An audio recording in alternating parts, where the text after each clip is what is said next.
Hello friends, how are you all? And that this is Danish here and welcome back to my YouTube channel MDS pharmacy. कैसे हैं आप सब? तो आज का जो हमारा टॉपिक है वह डी फार्म फर्स्ट ईयर के सब्जेक्ट फार्माकोग्नोसी के चैप्टर 5 की 5th कैटेगरी का, that is drugs acting on nervous system. Okay, previous lecture में हमने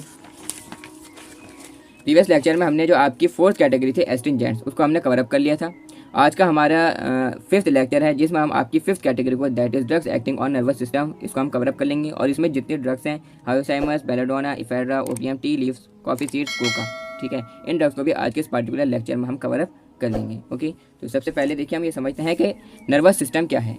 जिस तरीके से हमारे और बॉडी के सिस्टम्स हैं, डाइजेस्टिव सिस्टम है, रेस्पिरेटरी सिस्टम है, एक्सक्रीटरी सिस्टम है, इसी तरीके से नर्वस सिस्टम भी है जो कि किससे मिलकर बनता है, जो ब्रेन और स्पाइनल कॉर्ड से मिलकर बनता है। ठीक है, यानी कि हमारा जितना मूवमेंट हो रहा है, स्पीकिंग, ठीक है, स्पीकिंग, थिंकिंग और रीजनिंग, इसी तरीके से वॉकिंग, चलना फिरना, खाना, ये और हाथों का मूवमेंट होना, ये सब कंट्रोल किस में हो रहा है? कौन कंट्रोल कर रहा है? Nervous system. ठीक है, नर्वस सिस्टम, ब्रेन से मैसेज जाते हैं, सिग्नल जाते हैं। ठीक है, तो फिर क्या ये इसी नर्वस सिस्टम पर जो ड्रग्स काम करती हैं, उन ड्रग्स को हम आज के इस पर्टिकुलर लेक्चर में हम कवर अप करेंगे। ओके, तो नर्वस सिस्टम हमारा मेनली दो सिस्टम से मिलकर बना है। कौन कौन से दो सिस्टम है? एक तो सेंट्रल नर्वस सिस्टम है और दूसरा है पेरिफेरल नर्वस सिस्टम। तो थ्योरी को करते हैं हम start. Central nervous system that is CNS and peripheral nervous system that is PNS together make up the nervous system. CNS और पीएनएस यानी कि सेंट्रल नर्वस सिस्टम और पेरिफेरल नर्वस सिस्टम, ये दोनों आपस में मिलकर नर्वस सिस्टम बनाते हैं। ठीक है, क्या बनाते हैं? नर्वस सिस्टम बनाते हैं। द पीएनएस यानी कि peripheral nervous system further divides into the somatic nervous system SNS and autonomic nervous system ANS. ठीक है, अब यहाँ पर जो पेरिफेरल नर्वस सिस्टम है ये भी फर्दर डिवाइड होता है दो पार्ट में। कौन कौन सी? Somatic nervous system that is SNS, जो कि कब काम करता है? यानी कि ये regulating sensation and motor control of skeletal muscles, हमारी मसल से जब मूवमेंट करती हैं। फॉर एग्जांपल ये हाथ है, ठीक है, अब इस हाथ में अगर ये मूवमेंट हो रहा है तो क्या हो रहा है? यानी कि जो इसकी स्केलेटल मसल्स हैं, अब यहाँ पर ये बोन्स हैं, ठीक है, फेरेंजिस हैं, ठीक है, मेटाकार्पल्स हैं, कार्पल्स हैं। अब इन बोन्स की मसल्स में जब मूवमेंट होगा तो क्या होगा? जब उसमें कॉन्ट्रैक्शन होगा, रिलैक्सेशन होगा, तो हाथ क्या करेगा? हाथ में मूवमेंट होगा, हैंड में मूवमेंट होगा। इसी को हमें आज के इस पर्टिकुलर लेक्चर में पढ़ना है। ठीक है, यानी कि जो सोमैटिक नर्वस सिस्टम है वो क्या करता है? रेगुलेटिंग सेंसेशन यानी कि अगर कोई चीज़ गर्म है, उस पर हमारा हाथ लगा तो हमें एकदम फील होता है, हम एकदम हाथ हटा लेते हैं। ठीक है, तो ये क्या है? सेंसेशन, महसूस करना है किसी चीज़ का। ठीक है, और ये कंट्रोल करता है हमारे स्केलेटल मसल्स को। ठीक है, यानी कि हमारे वॉलेंट्री मूवमेंट जो होते हैं वो किससे होते हैं? एसएनएस से होते हैं। ठीक है, एसएनएस से होते हैं। And the autonomic nervous system, autonomic, यहाँ पर एक वर्ड ही सबसे पहला ये है कि ऑटोनॉमिक यानी कि ऑटोमेटिक ये होते हैं, यानी कि हमारे इस पर कोई कंट्रोल नहीं होता है। ठीक है, regulating involuntary functions such as heart rate and gut motility. ठीक है, हार्ट रेट आपके उसमें नहीं है, कंट्रोल में नहीं है, तो आप जब चाहें अपना हार्ट रेट इंक्रीज़ कर लें, ठीक है, नॉर्मली, और जब चाहें डिक्रीज़ कर लें। भागकर तो आप या वॉकिंग कर या रनिंग कर खूब तेज़ दौड़कर तो हार्ट रेट ऑटोमेटिकली इंक्रीज़ हो जाता है। ठीक है, लेकिन खुद से आप नॉर्मली बैठे और आप चाहें कि हार्ट रेट मेरा इंक्रीज़ हो जाए, जैसे कि हाथ का मूवमेंट हो रहा है, ठीक है, तो ऐसा नहीं होता। क्यों? कि इसमें ऑटोमेटिकली जो है क्या होते हैं, ये वर्क करता है। ठीक है, एंड गट मोलिटिलिटी, अब हमारे जो स्टमक है उसमें एचसीएल का सिक्रेशन होना, इसी तरीके से और भी बहुत सारे जो हमारे फंक्शंस हैं इनवॉलेंट्री, यानी कि जिन पर हमारा एक तरीके से कंट्रोल नहीं है, उन फंक्शन को कौन कंट्रोल करता है? Autonomic nervous system that is ANS. और जिन चीज़ों पर हमारा कंट्रोल है, यानी कि जो वॉलेंट्री हैं, जैसे कि हाथ का मूवमेंट होना, ठीक है, वॉकिंग, रनिंग, स्पीकिंग, ठीक है, बोलना, लिखना, पढ़ना, ये सब क्या है? ये कौन कंट्रोल है? किससे कंट्रोल है? ये एसएनएस से, सोमैटिक नर्वस सिस्टम से। ओके, तो इन दो पार्ट में डिवाइड किया, अब हमने इसको पढ़ दिया। ठीक है, नेक्स्ट हमारे इसमें है ऑटोनॉमिक नर्वस सिस्टम। अब इसमें से भी जो ऑटोनॉमिक नर्वस सिस्टम है वो भी फर्दर डिवाइड होता है। The autonomic nervous system further divides into the sympathetic nervous system and parasympathetic nervous system. ठीक है, जो ऑटोनॉमिक नर्वस सिस्टम है, यानी कि जो इनवॉलेंट्री फंक्शंस एक तरीके से कर रहा है, यानी कि जो हमारा इनवॉलेंट्री जो हमारे अंदर फंक्शंस हो रहे हैं, जैसे कि हार्ट रेट हुआ है, गट मोटिलिटी है, इसी तरीके से किडनी का काम करना है, लिवर का प्रॉपर तरीके से काम करना है। ठीक है, इसी तरीके से और भी बहुत सारे फंक्शंस हैं जो जिन पर हमारा कंट्रोल नहीं है। ठीक है, डाइजेशन, एब्जॉर्प्शन, ये सब इन पर हमारा कंट्रोल नहीं है ना, तो ये सब कौन कंट्रोल कर रहा है? Autonomic nervous system. अब ये ऑटोनॉमिक नर्वस सिस्टम भी फर्दर डिवाइड करता है किसमें? सिंपैथेटिक नर्वस सिस्टम में, जो कि कब वर्क करता है? जब हम एक्टिव रहते हैं। ठीक है, फॉर एग्जाम्पल जैसे कि अब मैं बैठा हूँ, लेक्चर क्या कर रहा हूँ? रिकॉर्ड कर रहा हूँ। ठीक है, जब हमारी बॉडी एक्टिव है, दस increases heart rate and respiration rate, तो हमारा हार्ट रेट भी थोड़ा इंक्रीज होता है और रेस्पिरेशन रेट भी इंक्रीज रहता है। And the parasympathetic nervous system, और दूसरा इसका पार्ट क्या है ऑटोनॉमिक नर्वस सिस्टम का? एक पार्ट तो हो गया पैरासिम्पैथेटिक सिंपैथेटिक नर्वस सिस्टम जो कि कब काम करता है, जब हम एक्टिव रहते हैं। और दूसरा इसका पार्ट है पैरासिम्पैथेटिक नर्वस सिस्टम जो कि कब काम करता है, ये जब काम करता है जब हमारी बॉडी रेस्ट में होती है। When works when body is at rest, यानी कि जब बॉडी रेस्ट में होती है, आप सो रहे हैं, ठीक है। Thus it decreases heart rate and increases gastro intestinal activity. तो ये क्या कर देगा, हार्ट रेट को डिक्रीज कर देगा। जब आप सो जाती हैं तो आपका हार्ट रेट इतना नहीं रहता जितना आपकी किसमें एक्टिव कंडीशन में रहता है, ठीक है। हार्ट रेट कैसे हो जाता है, डिक्रीज हो जाता है रेस्टिंग में, ठीक है। And increases gastro intestinal activity, और जो गैस्ट्रो इंटेस्टिनल एक्टिविटी है यानी कि पेट का जो काम करना है, ठीक है, एचसीएल का सिक्रीशन होना है, डाइजेशन, एब्जॉर्प्शन, ठीक है, इन सब की क्या है एक्टिविटी बढ़ जाती है। इन सब की एक्टिविटी को क्या कर देता है, बढ़ा देता है सोते में, ठीक है। अब हमारी आती है मेन बात, ठीक है, यानी कि जो ड्रग्स हमारी सेंट्रल नर्वस सिस्टम पर काम करेंगी, ठीक है, नर्वस सिस्टम पर काम करेंगी। सेंट्रल नर्वस सिस्टम एजेंट्स यानी कि CNS agents are the medicine, ये वो दवाएं वो मेडिसिन होती हैं डेट अफेक्टिंग CNS जो कि सेंट्रल नर्वस सिस्टम पर अफेक्ट करती हैं। जाहिर बात है कि वो एजेंट है जो कि अफेक्ट किस पर करेंगे, सेंट्रल नर्वस सिस्टम पर अफेक्ट करेंगे। Made up of nerves in the brain and spinal cord, जो कि नर्व से मिलकर बनते हैं। CNS किससे मिलकर बनता है, नर्व से मिलकर बनता है, ब्रेन में और स्पाइनल कॉर्ड में, ठीक है। The CNS central nervous system processes and controls most of the functions of body, ठीक है। जो सेंट्रल नर्वस सिस्टम है ये क्या करता है, ये कंट्रोल करता है हमारी बॉडी के ज़्यादातर फंक्शंस को, ठीक है, प्रोसेस करता है और कंट्रोल करता है हमारी बॉडी के मोस्टली फंक्शंस को, ठीक है।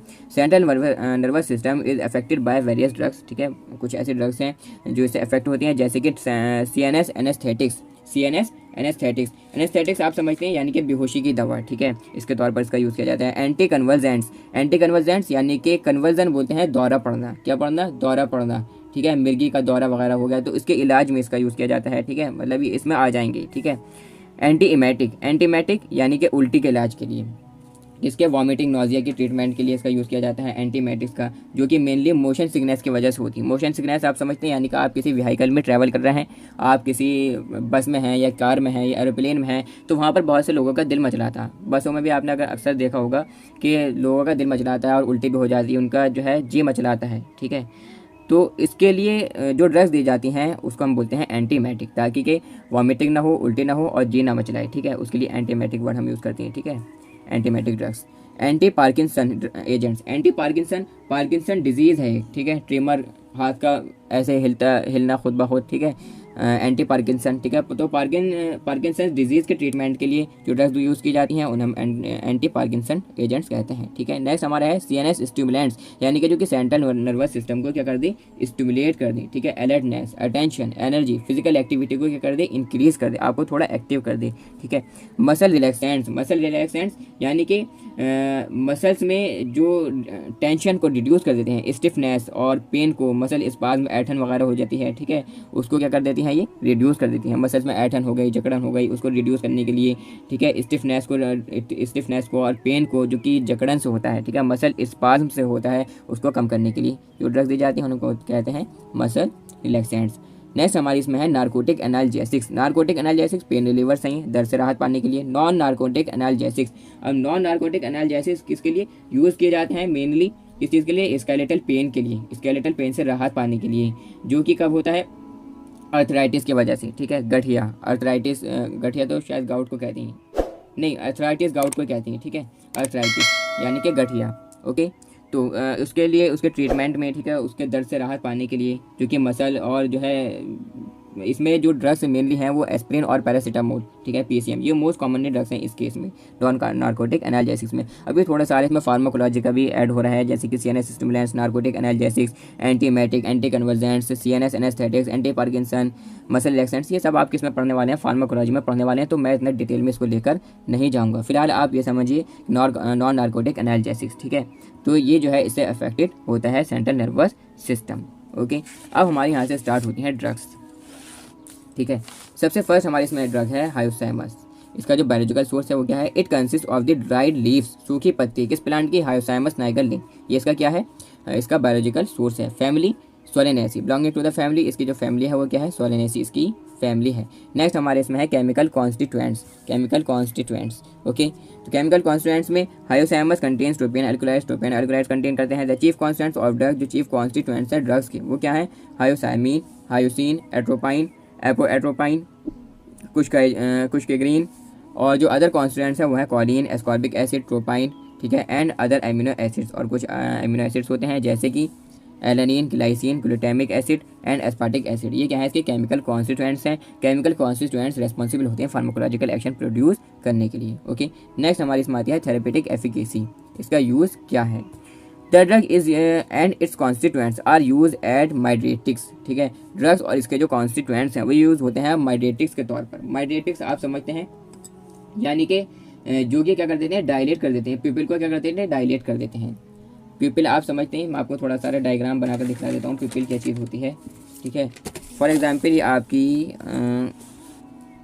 आई है। ठीक है, ये आपकी आई है। अब आई में ये क्या है, ठीक है, इसके बीच में जो यहाँ पर ये होता है ब्लैक ब्लैक सा, इसको हम बोलते हैं प्यूपिल। प्यूपिल, ठीक है। अभी मानो कि ये जो है नॉर्मल कंडीशन में है, नॉर्मल कंडीशन में है, लेकिन ये जब हम मेडिएटिक्स दे देते हैं तो ये कर देता है, डायलेट कर देता है, यानी कि फैल जाएगा, थोड़ा सारा बड़ा हो जाता है। ठीक है, तो ये क्या है, मेडिएटिक्स के लिए इसका यूज़ किया जाता है, यानी कि मेडिएटिक्स के तौर पर इसका यूज़ किया जाता है कि जो कि प्यूपिल को क्या कर देते हैं, डायलेट कर देते हैं, थोड़ा सारा फैला देते हैं। एंटी स्पास्मोडिक के तौर पर इसका यूज़ किया जाता है। एंटी स्पास्मोडिक यानी कि स्पाज्म ऐठन से जो ऐठन हो जाती है मसल्स में, ठीक है, उसके ट्रीटमेंट में जिसका यूज़ किया जाता है उसको हम बोलते हैं anti spasmodic. Anti muscarinic, anti muscarinic यानी कि वो ड्रग जो कि ब्लॉक कर देते हैं एक्शन को एसिटिलकोलिन के और उसके रिसेप्टर के, ठीक है, एक्शन को क्या कर देते हैं, रिड्यूस कर देते हैं, उसको हम बोलते हैं एंटी मस्कैरिनिक। या हम ऐसे समझते हैं जो कि ब्लॉक कर देते हैं मस्कैरिनिक एसिटिलकोलिन रिसेप्टर्स की एक्टिविटी को, जो ब्लॉक कर देते हैं उन्हें हम बोलते हैं एंटी मस्कैरिनिक। अब मैं डिटेल में लेके जाऊंगा फार्माकोलॉजी में, आप जब सेकेंड ईयर में आएंगे तो फार्माकोलॉजी में आप इन्हें पढ़ लेंगे। नेक्स्ट हमारे इसमें है एंटी सेलॉग्यू। ठीक है, इसके तौर पर इसका यूज़ किया जाता है दैट, यहाँ पर लिखा हुई है इसकी, the drug that arrest the excess flow of saliva, यानी कि जो सलाइवा हम कह सकते हैं लार, थूक, ठीक है, उसके एक्सेस को, यानी कि ज़्यादा मात्रा में अगर वो सिक्रीट हो रहा है तो उसको क्या कर देता है, ये कम कर देता है। ठीक है, रिड्यूस कर देता है सलाइवा के सिक्रीशन को। ठीक है, rate of flow of saliva को क्या कर देता है, डिक्रीज कर देता है। ओके, नेक्स्ट हमारे इसमें सेरिब्रल सेडेटिव, यानी कि सेडेटिव आप समझते हैं कि नींद लाने वाली दवाएं हम कह सकते हैं। ठीक है, यानी कि जो एक्साइटमेंट को, जोश को, प्रसन्नता को क्या कर देते हैं, कम कर देते हैं, जोश को, उत्साह, उसको कम कर देते हैं, उन्हें हम बोलते हैं क्या, उन्हें हम बोलते हैं cerebral sedative. It is also use in bronchitis and cough, bronchitis और कफ के ट्रीटमेंट में इसका यूज़ किया जाता है। खांसी वगैरह में, ब्रोंकाइटिस में इसके ट्रीटमेंट में इसका यूज़ किया जाता है। इट इज़ यूज्ड एज एंथेलमिंटिक, यहाँ पर ये एंटीहेलमिंटिक हो गया था, गलत है, सही वर्ड क्या है, एंथेलमिंटिक। एंथेलमिंटिक के तौर पर हम इसका यूज़ करते हैं, यानी कि एंथेलमिंटिक आप समझ सकते हैं कि पैरासिटिक वर्म्स को डिस्ट्रॉय करने के लिए जो ड्रग्स दी जाती हैं उन्हें हम एंथेलमिंटिक बोलते हैं। नारकोटिक के तौर पर इसका यूज़ किया जाता है। नारकोटिक ऐसा सब्सटेंस जो कि आपको रिलैक्स करे, ठीक है, दर्द को कम कर देता है और आपको स्लीप इंड्यूस कराता है, यानी कि सोने की इच्छा, ठीक है, नींद लाने वाली दवाएँ, ठीक है, उसमें आ जाता है ये नारकोटिक। और लेकिन इसका बहुत ज़्यादा बुरा असर पड़ता है माइंड पर, बहुत ज़्यादा बेकार, बहुत ख़तरनाक इसका इफेक्ट पड़ता है, हार्मफुल इफेक्ट हम कह सकते हैं जो कि ब्रेन पर इसका पड़ता है। ओके, स्टोमैकिक यानी कि भूख बढ़ाने वाली दवाएं इसके तौर पर इसका यूज़ किया जाता है इस ड्रग का। एंड इन्फ्लेमेशन एंड स्वेलिंग, और सूजन में और उस कंडीशन में इन्फ्लेमेशन हम कह सकते हैं कि एक ऐसी कंडीशन होती है जिसमें जो बॉडी है, ठीक है, वो कैसी हो जाती है, रेड हो जाती है, सॉर हो जाती है, स्वेलिंग थोड़ी सी फूल जाती है। ठीक है, किसकी वजह से, इंजरी की वजह से, इन्फेक्शन की वजह से। आपका फॉर एग्जांपल आपका एक तरीके से हाथ पर अगर इंजरी हो गई, ठीक है, हाथ पर आपकी इंजरी हो गई या कोई चीज़ ज़ोर से आपके हाथ पर लग गई तो उसमें क्या हो जाएगा, वहाँ पर थोड़ी सी स्वेलिंग आ जाएगी, रेडनेस आ जाएगी, तो ये क्या है, इन्फ्लेमेशन है। ओके, एंड स्वेलिंग हम समझते हैं कि सूजन, इसके ट्रीटमेंट में इसका ड्रग का यूज़ किया जाता है हायोसाइमस का। नेक्स्ट जो हमारी ड्रग है वो है बेलाडोना। बेलाडोना, ओके, इसका जो बायोलॉजिकल सोर्स है वो क्या है, it consist of the dried leaves and flower tops of the Atropa belladonna. Atropa belladonna के प्लांट्स के जो फ्लावर टॉप्स होते हैं और सूखी पत्ती होती हैं उनसे हमें ये ड्रग ऑब्टेन होता है। यूरोपियन बेलाडोना हम इसको बोल सकते हैं। ठीक है, एट्रोपा बेलाडोना लिन, यूरोपियन बेलाडोना, और या फिर एट्रोपा रेबिक लिन रॉयली, इंडियन बेलाडोना। ठीक है, तो इससे हमें ड्रग ऑब्टेन होता है। बिलोंगिंग टू द फैमिली, इसकी जो फैमिली है वो क्या है, सोलिनेसिस की फैमिली है। ओके, केमिकल कॉन्स्टिट्यूएंट्स में कौन कौन से प्रेजेंट होती हैं, the belladonna herb contain tropane alkaloids, जो बेलाडोना हर्ब है वो कंटेन करती है tropane alkaloids. The main constituents of herb, जो मेन कॉन्स्टिट्यूएंट्स हैं हर्ब्स के वो इंक्लूड करते हैं एल हायोसाइमिन, डी एल हायोसाइमिन, एट्रोपाइन यानी कि, ठीक है, एंड इसको पोलामाइन, एपो एट्रोपाइन एंड बेलाडोनाइट। ठीक है, ये इसके क्या है, कुछ केमिकल कॉन्स्टिट्यूएंट्स हैं। ओके, नेक्स्ट हमारी इसमें है थेरेपेटिक एफिकेसी, यानी कि इसका यूज़ क्या है, ठीक है, किस चीज़ में हम इसका यूज़ करेंगे। ओके, तो the main effects of belladonna herb include, जो मेन इफेक्ट्स हैं बेलाडोना के बेलोडोना हर्प, वो क्या क्या है, मेड्रेटिक के तौर पर हम इसका यूज़ करते हैं। मेड्रेटिक मैंने पहले आपको बता दिया, डायलेशन ऑफ पिपिल क्या हो जाता है, थोड़ा सा डायलेट कर जाता है, थोड़ा सा फैल जाता है। एंटी स्पास्मोडिक यानी कि स्पाज्म यानी कि ऐठन, ठीक है, मांसपेशियों में, इनवॉलेंट्री मसल्स में क्या हो जाती है, ऐठन सी जब होने लगती है तो उसमें क्या होता है, उसके ट्रीटमेंट में हम इसका यूज़ करते हैं, ठीक है। मांसपेशियों में जकड़न, ऐठन, स्पाज्म, उससे राहत पाने के लिए उसके ट्रीटमेंट में एंटी स्पास्मोडिक ड्रग्स दी जाती हैं। एंटी मस्कैरिनिक की भी मैं आपको पहले बता चुका हूँ, यानी कि वो ड्रग्स जो कि क्या कर देती हैं, मस्कैरिनिक एसिटिल कोलिन रिसेप्टर्स की एक्टिविटी को ब्लॉक कर देती हैं, उन्हें हम कहते हैं एंटी मस्कैरिनिक, ठीक है, ड्रग्स, ठीक है। एंटी सियालॉग में मैं पहले आपको बता चुका हूँ, यानी कि सलाइवा के एक्सेस सिक्रीशन को जो कि स्टॉप कर देती हैं, रिड्यूस कर देती हैं सलाइवा के सिक्रीशन को, उन्हें हम कहते हैं एंटी सियालॉग जू। एंड सेरिब्रल सेडेटिव, और सेरिब्रल सेडेटिव के तौर पर इसका यूज़ किया जाता है। सेरिब्रल सेडेटिव यानी कि आप ऐसा समझिए कि जोश प्रसन्नता को जो कम कर देती हैं, ठीक है, किसी चीज़ की उत्साह। Belladonna has been use in alternative medicine के तौर पर इसका यूज़ किया जाता है। अल्टरनेटिव यानी कि हम ऐसे समझते हैं विकल्पीय, ठीक है। और an aid in the treating arthritis pain, गठिया के दर्द में इसका यूज़ किया जाता है, घुटनों में दर्द होने लगता है उसके ट्रीटमेंट में इसका यूज़ किया जाता है। कोल्ड्स में, नज़ले में, नज़ला ज़ुकाम, उसके ट्रीटमेंट में इसका यूज़ किया जाता है। हे फीवर के ट्रीटमेंट में इसका यूज़ किया जाता है। हे फीवर आप समझते हैं, हे फीवर आप एक तरीके से ऐसे समझिए एलर्जिक रिएक्शन पॉलन से, एक ऐसी इलनेस बीमारी, ठीक है, जो कि अफेक्ट करती है आइज़ पर, आंखों पर, नोज़ पर, नाक पर, थ्रोट पर, गले पर, ठीक है। और किसकी वजह से होती है ये, ब्रीथ कर लिया, यानी कि पॉलन, कुछ प्लांट्स के पॉलन्स क्या हो गए, इनहेल आपने अगर कर ली तो, ठीक है। नेक्स्ट हमारे इसमें bronchospasm cause by asthma. Bronchospasm यानी कि स्पाज्म, खिंचाव हो जाता है ब्रोंकल स्मूथ मसल्स में खिंचाव हो जाता है, जो कि ब्रोंकाई को थोड़ा सा नैरो कर देती है, ठीक है। फॉर एग्जांपल अभी जो ब्रोंकाई है उसका डायमीटर इतना है, ठीक है, लेकिन उसका क्या कर देगी, रिड्यूस कर देगी उसका डायमीटर। अब डायमीटर उसका क्या हो गया, रिड्यूस हो गया। जब डायमीटर उसका रिड्यूस हो गया तो थोड़ी सांस लेने में परेशानी होगी, ठीक है। और वोपिंग कफ भी हम कह सकते हैं, यानी कि सूखी खांसी, स्पेशली बच्चों में होती है, ठीक है। इसमें क्या होता है कि बहुत तेज़ी से खांसी होती है और आसानी से सांस लेने में जो है थोड़ी सी परेशानी हमें पड़ती है, ठीक है। हेमोराइड्स आप समझते हैं, यानी कि हेमोराइड्स एनस या रेक्टम की जगह पर जो वीन्स हैं, या ऐसे समझते हैं हम, एक ग्रुप ऑफ वीन्स, ठीक है, in the region of anus, ठीक है। एनस या रेक्टम के पास में जो वीन्स हैं उसमें क्या हो जाती है, थोड़ी सी स्वेलिंग आ जाती है, ये हम कह सकते हैं बवासीर के ट्रीटमेंट में इसका यूज़ किया जाता है। एंड नर्व प्रॉब्लम्स, और नसों की परेशानी में इसका यूज़ किया जाता है, किसका, बेलोडोना का।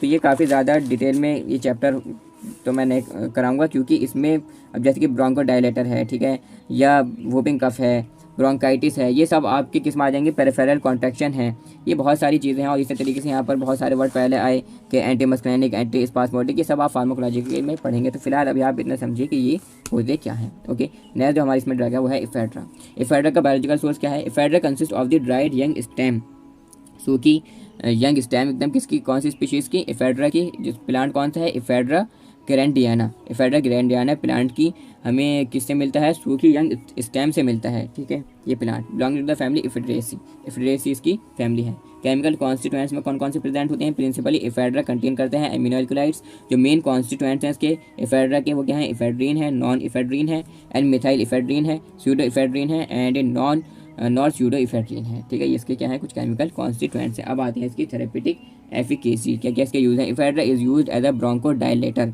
इन अस्थमा, ठीक है। ब्रोंको यानी कि हम कह सकते हैं ब्रोंकाई, ठीक है, ब्रोंकाई, और डायलेटर यानी कि डायलेट कर देना। अब अगर ब्रोंकाई का डायमीटर इतना है, ठीक है, तो इसको क्या कर देगा, ये डायलेट कर देगा। अब जब ये इसने डायलेट कर दिया तो सांस इजीली आएगा, ठीक है। अस्थमा के ट्रीटमेंट में इसका यूज़ किया जाता है। अस्थमा में सांस लेने में क्या होती है, परेशानी होती है। अस्थमा में क्या होता है, सांस लेने में परेशानी होती है। नेक्स्ट हमारे इसमें है hay fever. It is also use in allergic conditions में इसका यूज़ किया जाता है, जैसे कि हे फीवर है जो मैंने आपको पहले बताया, ब्रोंकाइटिस के ट्रीटमेंट में, व्हूपिंग कफ के ट्रीटमेंट में इसका यूज़ किया जाता है। The drugs is also use in the treatment of low BP, low blood pressure में, यानी कि हाइपोटेंशन, लो ब्लड प्रेशर में इसका यूज़ किया जाता है इफेड्रा का, because of its peripheral contraction of arterioles, इसके पेरिफेरल कॉन्ट्रैक्शन की वजह से आर्टेरियोल्स होते हैं। आर्टेरियोल्स की अगर वही बात है कि अगर वो क्या है, थोड़े से अगर क्या होगा, कॉन्ट्रैक्ट हो जाएंगे तो प्रेशर इंक्रीज़ हो जाएगा। फॉर एग्जांपल एक पाइप होता है ना, पाइप, ठीक है, उस पाइप में क्या हो रहा है, पानी फ्लो कर रहा है, वाटर उसमें फ्लो कर रहा है। अब जब आप उसको पाइप को, फॉर एग्जांपल ये एक पाइप है, ठीक है, इसमें पानी फ्लो कर रहा है, वाटर फ्लो कर रहा है, लेकिन अभी उसका प्रेशर थोड़ा कम है। अगर मैं इस पाइप को थोड़ा सा ऐसे करके दबा दूँ तो प्रेशर बढ़ जाएगा, और जब प्रेशर बढ़ जाएगा तो क्या होगा, काम बन जाएगा, ठीक है। तो इसमें ब्लड प्रेशर लो है, अब वेंस में जो ब्लड फ्लो कर रहा है तो थोड़ा कम उसमें स्पीड में फ्लो कर रहा है, लो ब्लड प्रेशर है, लेकिन जब वो थोड़ा सा कॉन्ट्रैक्ट कर जाएगा, थोड़े सारे वेंस क्या हो जाएंगे, कॉन्ट्रैक्ट कर जाएंगे, उनका डायमीटर थोड़ा सा कम हो जाएगा, कॉन्ट्रैक्ट कर जाएगा, तो ब्लड प्रेशर इंक्रीज हो जाएगा, जैसे कि मैंने एग्जाम्पल आपको अभी पाइप का दिया।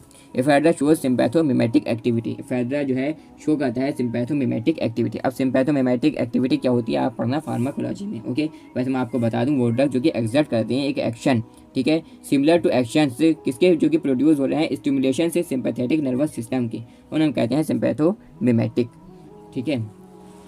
नेक्स्ट हमारे इसमें है ओपियम, जो ड्रग है वो है ओपियम, ठीक है। इसका जो बायोलॉजिकल सोर्स है वो क्या है, opium consist of dried latex, dried latex जो है कंटेन करती है ये इस प्लांट के, from the unripe capsules, unripe यानी कि कच्चे कैप्सूल्स ऑफ द प्लांट, कौन से plant, Papaver somniferum, Papaver somniferum Linn, after making incisions, incisions बनाने के बाद में, belonging to the family, family इसकी क्या है, पेपेरेसीज की फैमिली है। केमिकल कॉन्स्टिट्यूएंट्स इसमें कौन कौन से प्रेजेंट होते हैं, it contains alkaloids, alkaloids contain करते हैं mucilage, sugar, wax, potassium, magnesium, calcium, salt, starch and tannins ये कंटेन करता है। जो अदर एल्कोलाइड्स हैं ओपियम के वो क्या है, कोडीन है, नॉस्कोपाइन है, नॉर्कोटीन है और पेपावरीन है, ठीक है। इंडियन वैरायटी कंटेन्स करती है maximum codeine, maximum codeine content क्या करती है, ये कंटेन करती है, ठीक है। As compare to several other varieties of opium, अगर हम और जो वेराइटीज़ हैं ओपियम की उनसे अगर हम कंपेयर करें तो जो इंडियन वैरायटी है उसमें मैक्सिमम अमाउंट में क्या होता है, मैक्सिमम कोडीन कंटेंट करती है, ओके, कंटेन्स करती है। नेक्स्ट हमारी इसमें थेरेपेटिक एफिकेसी, इसका यूज़ क्या है, opium is used as narcotic, narcotic के तौर पर इसका यूज़ किया जाता है, ठीक है। नारकोटिक मैं आपको पहले बता चुका हूँ, यानी कि वो सब्सटेंस जो कि आपको थोड़ा सारा रिलैक्स करे, दर्द के को थोड़ा सा कम करे, और क्या करे वो एक तरीके से नींद थोड़ी सी हमें इंड्यूस कराए, ठीक है, स्लीप इंड्यूस कराए, लेकिन बहुत बड़ा इसका इफेक्ट पड़ता है माइंड पर। एनाल्जेसिस के तौर पर, यानी कि जो दर्द को कम करते हैं, हिप्नोटिक के तौर पर इसका यूज़ किया जाता है ओपियम का, हिप्नोटिक यानी कि नींद लाने वाली दवाएं।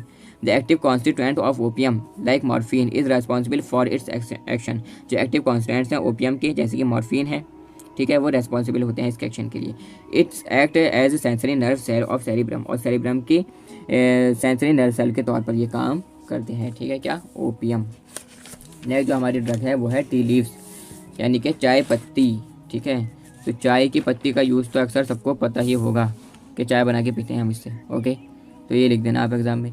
बायोलॉजिकल सोर्स क्या है, it consist prepared leaves and leaf buds of the plant Thea sinensis Linn, Camellia sinensis, ये कैमेलिया साइनेसिस जो कि प्लांट है, ठीक है, थियासाइनेसिस लिन, इस प्लांट्स के हमें पत्तों से और लीव बर्ड्स से, बर्ड्स आप समझते हैं यानी कि कलियाँ, ठीक है, पत्तों की कलियों से हमें ये ऑब्टेन होता है। Belong to the family Theaceae, Theaceae family से बिलोंग करता है। केमिकल कॉन्स्टिट्यूएंट्स में कौन कौन से प्रेजेंट हैं, tea leaves contain purine alkaloids, purine alkaloids contain करता है जैंथीन एल्कोलाइड्स, ठीक है, मेजरली कैफीन, ठीक है, found to contain 1 to 3% of along with other purine alkaloids, ठीक है, यानी कि जो टी लीव्स हैं, चाय पत्ती हैं, वो कंटेन करती हैं प्यूरिन एल्कोलाइड्स, जैंथीन एल्कोलाइड्स हम कह सकते हैं, मेजरली कैफीन जो कि पाया जाता है, फाउंड टू बी कितना कंटेंट 1 से 3% ऑफ अलॉन्ग किसके साथ में, अदर प्यूरिन एल्कोलाइड्स होते हैं, ठीक है, थियोब्रोमीन है एंड थियोफाइलिन है, ठीक है। The colour of tea leaves is due to tannin, और जो कलर होता है चाय पत्ती का वो किसकी वजह से होता है, टैनिन की वजह से होता है, जो कि 10 से 20% गैलोटैनिक acid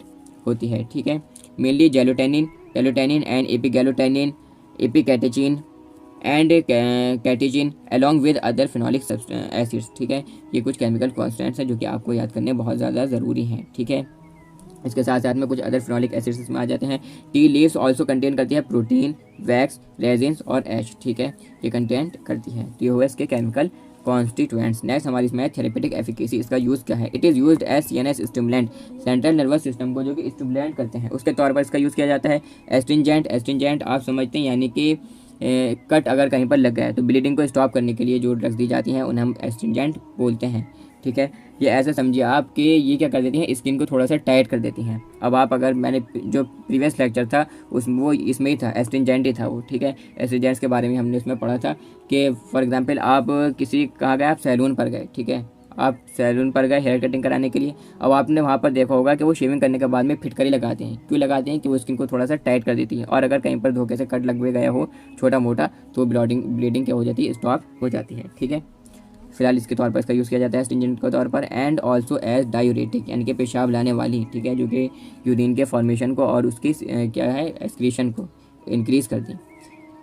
it is use in the treatment of cancer, cancer के ट्रीटमेंट में, हार्ट डिजीज़ के ट्रीटमेंट में और डायबिटीज़ के ट्रीटमेंट में इसका यूज़ किया जाता है। It can be synergistically use as analgesic, ठीक है, एनाल्जेसिक के तौर पर इसका यूज़ किया जाता है, यानी कि जो दर्द को कम करती हैं।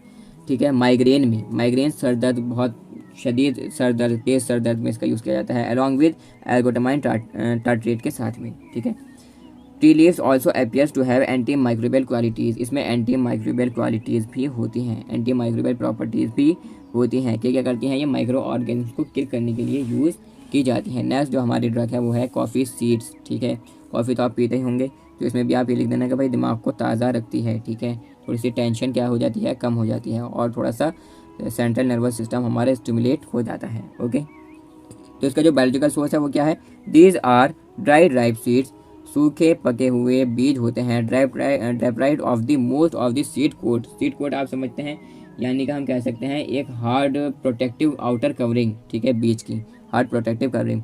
किस प्लांट्स की? कॉफिया अरेबिका लीन, कॉफिया अरेबिका लीन ये एक प्लांट है, इस प्लांट की सीड कोट से, ठीक है, हमें ये ऑब्टेन होता है। ठीक है, कैसे होते हैं वो? सूखे राइप सीड्स, ठीक है, belong to the family Rubiaceae, Rubiaceae family से बिलोंग करती हैं कौन? Coffee seeds. नेक्स्ट हमारे इसमें केमिकल कॉन्स्टिट्यूएंट्स कौन कौन से प्रेजेंट होते हैं? It contains purine alkaloids, purine alkaloids contain करते हैं। मेन एल्कोलाइड जो है वो क्या है? कैफीन है, along with theobromine and theophylline, इसके साथ में एज अदर प्यूरिन एल्कोलाइड्स, और कुछ ये अदर प्यूरिन एल्कोलाइड्स इसमें होते हैं। ठीक है, मेनली जो इसमें मेनली वो क्या है, मेनली जो इसमें है मेन एल्कोलाइड वो कैफीन है, इसके साथ साथ में थियोब्रोमीन है, थियोफाइलिन है, और कुछ अदर प्यूरिन एल्कोलाइड्स हैं। The caffeine is present as salt of chlorogenic acid, तो कैफीन है वो प्रेजेंट जो होता है इसमें किसके तौर पर? साल्ट के तौर पर, क्लोरोजेनिक एसिड के तौर पर। Okay, it contains tennis, tennis contain करते हैं, मेनली कैफिक एसिड कंटेन करता है, ferulic acid, quinic acid and other esters ये कंटेन करते हैं। Okay, it also contains fish oil, fish oil contain करता है, proteins, fats and aromatic acid contain करते हैं क्या? Coffee seeds. नेक्स्ट हमारी इसमें आती है थेरेपेटिक एफिकेसी, इसका यूज़ क्या क्या है? It is used as CNS stimulant, ठीक है, सेंट्रल नर्वस सिस्टम को स्टिमुलेट करने के लिए, डायूरेटिक के तौर पर, पेशाब लाने वाली दवाई, due to presence of caffeine, caffeine की वजह से, इसकी प्रेजेंस में, इसकी वजह से मतलब, ठीक है, ये एक्शन प्रोड्यूस होते हैं। Coffee is used to treat hypotonia and as a constant of analgesics. Hypotonia आप समझते हैं, यानी कि जो कि मसल टोन को डिक्रीज़ कर देती हैं, यानी कि आप ऐसे समझिए कि आराम करने पर एक तरीके से मसल्स में, मांसपेशियों में जो दबाव पैदा होता है, ठीक है, उसे हम मसल टोन बोलते हैं। ठीक है, कितना उसमें एक तरीके से तनाव पैदा हो रहा है, कितना उसमें कॉन्ट्रैक्शन, कितना उसमें खिंचाव पैदा हो रहा है। ठीक है, जब बच्चे जो है सही तरीके से अगर बैठ नहीं पाते और वो गिर जाते हैं तो उसे हम हिप्नोटोनिया, हाइपोटोनिया बोलते हैं। ठीक है, और एनाल्जेसिक का भी ये क्या है? एक तरीके से कॉन्स्टिट्यूएंट है। ओके, एनाल्जेसिक दर्द को कम करने वाली। It is widely use as flavouring agent के तौर पर इसका यूज़ किया जाता है कि इसमें कैंडीज़ में टॉफ़ीज़ आती हैं, बहुत सारी कॉफ़ी फ्लेवर की चॉकलेट्स आती हैं, कॉफ़ी फ्लेवर की आइसक्रीम्स, लिक्वर्स आते हैं। ठीक है, it is a natural source of caffeine, ये क्या है? कैफीन का नेचुरल सोर्स है coffee seeds. It causes a relaxation of smooth muscles of the blood vessels except for cerebral blood vessels and the bronchial tubes. ये क्या करती हैं? Relaxation, smooth muscles, blood vessels हैं, ब्लड वेसल्स में की जो blood vessels की जो स्मूथ मसल्स हैं उसमें रिलैक्सेशन कॉज कराती हैं। ठीक है, उसमें क्या कराती हैं? रिलैक्सेशन कॉज कराती हैं। जैसे कि पहले हमने पीछे पढ़ा कि जो वेन्स हैं उसको अगर हम थोड़ा सा कॉन्ट्रैक्ट करा दें, थोड़ा सा अगर हम उसको दबा दें, ठीक है, थोड़ा सा उसको कॉन्ट्रैक्ट करा दें तो उसका डायमीटर कम हो गया तो ब्लड इजीली फ्लो करेगा, लेकिन उसको रिलैक्स भी तो कराना है ना। ठीक है, तो उसके तौर पर थोड़ा सारी क्या कराती है? रिलैक्स करा देती हैं स्मूथ मसल्स को, ब्लड वेसल्स की, except for cerebral blood vessels, किसको छोड़कर? सेरेब्रल ब्लड वेसल्स को छोड़कर। ठीक है, और ब्रोंकियल ट्यूब्स में। ठीक है, ब्रोंकियल ट्यूब्स को क्या कर देती हैं? थोड़ा सा एक कह सकते हैं रिलैक्स करा देती हैं, ठीक है, उसकी स्मूथ मसल्स को। ओके, नेक्स्ट जो हमारी इसमें ड्रग है वो है आपकी कोका। क्या है? कोका। इसका बायोलॉजिकल सोर्स क्या है? These are the dry leaves, सूखे पत्ते होते हैं किसके? Erythroxylum coca and Erythroxylum truxillense. ठीक है, ये प्लांट का नाम है।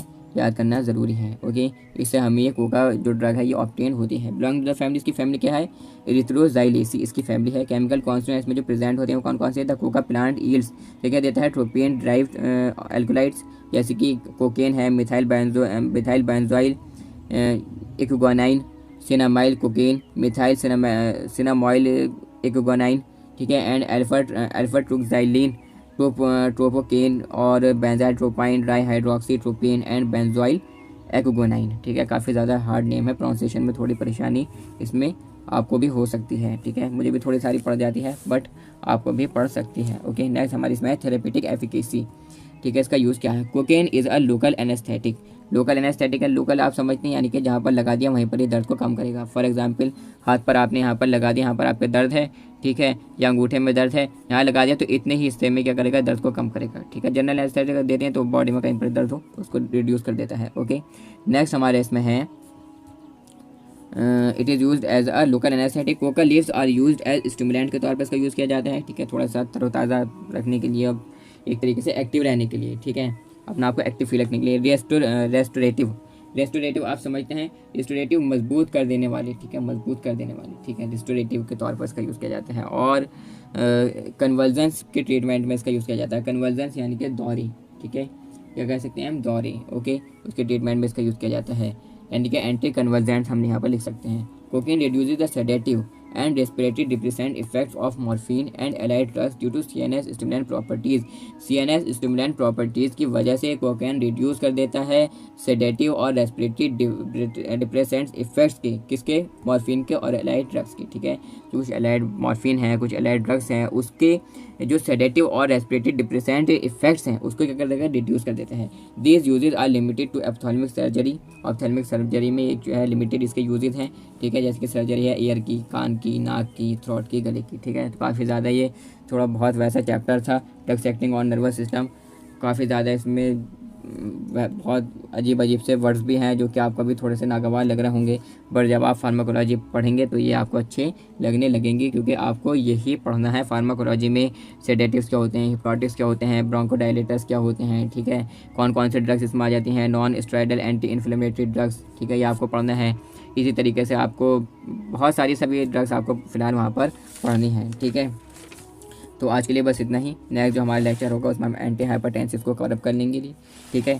So thanks for listening carefully, that's all.